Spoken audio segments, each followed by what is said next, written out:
बच्चों, आप सभी का हमारे चैनल में स्वागत है। आज के इस वीडियो में हम लोग सीखने वाले हैं 3 से विभाज्यता के नियम।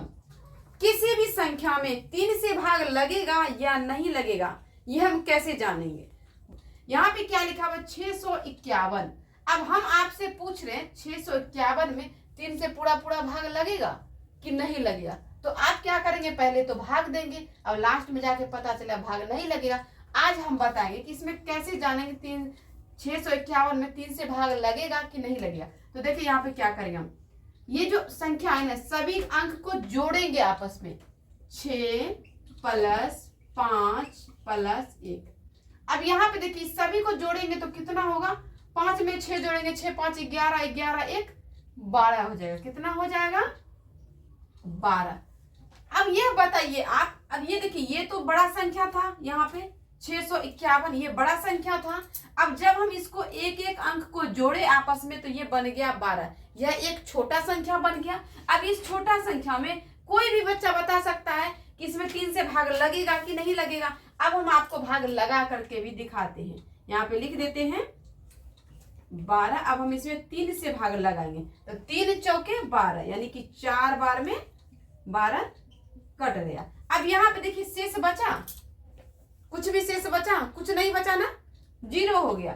यानी कि इसका मतलब ये हुआ कि जब हम अंक को जोड़े, 651 का जो अंक था, एक एक अंक को जब हम जोड़े आपस में, 6 + 5 + 1, जब हम जोड़े तो जोड़ के कितना आया निकल के आंसर 12। अब इस 12 में हमें देखना है, जब इस 12 में 3 से भाग लगेगा तो अब जब हम 12 के बारे में जान गए कि इसमें जोड़ने के बाद इसमें भाग अगर लग सकता है, तो फिर अब इस बड़ा वाला ये जो अंक है 651, इसका मतलब 651 में 3 से पूरा भाग लग जाएगा।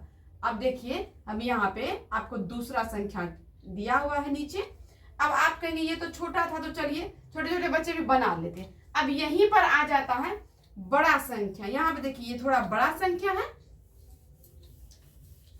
अब ये जो बड़ा संख्या है, अब अगर हम इस संख्या को किसी बच्चे को दे दें, बोले अब बताओ इसमें 3 से भाग लगेगा कि नहीं लगेगा, तो वो भी घबरा जाएगा और भाग करके देखने लगेगा। फिर इसको भी इसी तरह क्या करेंगे, सभी अंक को, एक एक अंक को पहले जोड़ेंगे। यहाँ पे क्या लिखा हुआ, 2 जोड़ 1 जोड़ 3 जोड़ 4 जोड़ 1 जोड़ 7। अब हम सबको जोड़ते हैं। 2 × 1 = 3, 3 × 3 = 6, 6 × 4 = 10 और 10 × 1 = 11 और 1 हो गया 18। इस सभी संख्या को जोड़े, सभी अंक को जोड़े, ये जो संख्या था इसका एक एक अंक को हम जोड़े तो कितना हो गया, 18। जोड़ने पर 18 हो गया। इसका मतलब है कि इस 18 में भी 3 से भाग लगेगा। अब यहाँ पे देखिए हम लगा के फिर से बता रहे हैं, 18 लिखे हैं, 3 से भाग देंगे, 3 × 6 = 18, यानी कि 6 बार में 18 लग गया। अब यह क्या हुआ, इसमें 18 में जब हम जान गए कि 3 से भाग लगेगा, जब हम यहाँ पे पता कर ले कि 3 से भाग लगेगा जोड़ने के बाद, तो अब इस संख्या में भी इसका मतलब 3 से पूरा भाग लग जाएगा। क्यों लगेगा, क्योंकि इसी एक एक ये जो संख्या, इसी का अंक को हम यहाँ पे जोड़े हैं, जोड़ने पर 18 आया और 18 में 3 से भाग लग रहा है, तो इसका मतलब इस संख्या में भी 3 से भाग लग जाएगा, पूरी कट जाएगा। आपको यहाँ पे ये चीज का ध्यान रखना है कि कोई भी अंक रहे, कोई भी अंक संख्या लिखा हुआ बड़ा सा संख्या, जब हम उसको जोड़ते हैं आपस में, जोड़ने के बाद हमें देखना 3 से भाग लग रहा है कि नहीं लग रहा, तब आप जान जाइए कि वह संख्या 3 से पूर्णतः विभाजित है। संख्या का योग, यह मतलब कि संख्या को जोड़ के देखना है।